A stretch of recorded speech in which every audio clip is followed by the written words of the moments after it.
umucyo turirimba n'umunezero twegereje kugera iwacu, aho niho tuzabana iteka ryose, ubu tugiye kugerayo.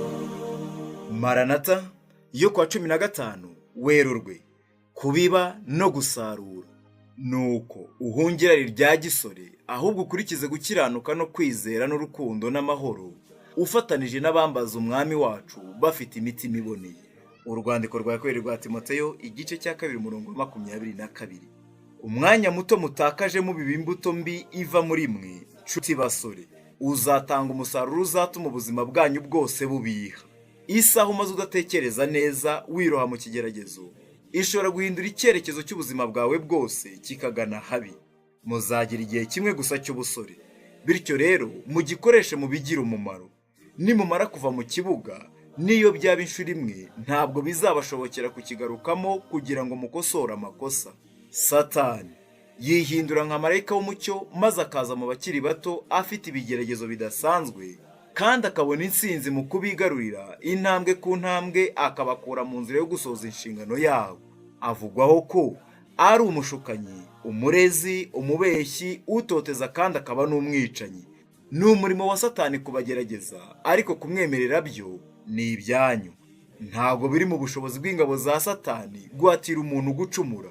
Nta rwitwazo ruzatangwa ku gukora icyaha. Kugeragezwa ntabwo ari icyaha. Yesu yari uwera kandi atunganye. Nyamara yageragejwe mu buryo bwose nkatwe, ariko ibigeragezo bye byari bifite imbaraga n'ubushobozi umuntu usanzwe atazigera asabwa kwihanganira. Biciye mu guhangana kwe, yadusigiye urugero rwiza kugira ngo dukurikire intambwe ze.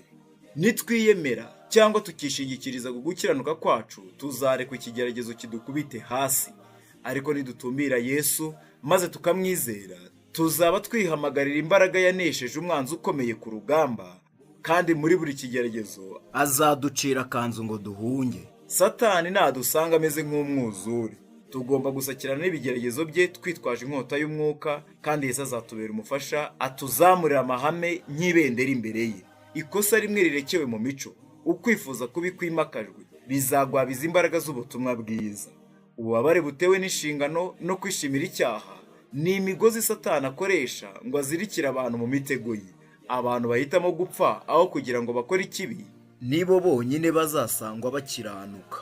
Abasore bashobora gukomera ku mahame ku buryo n'ibigeragezo bikomeye cyane bidashobora kubakura mu kuba indahemuka kwabo. Amen. Maranatha, ibyiringiro by'itorero ni ukugaruka k'umwami Yesu. Haleluya. Mu gihe gito tuzaba tugezeyo, tugiye kubana ubudatandukana, ubu tugiye kugerayo.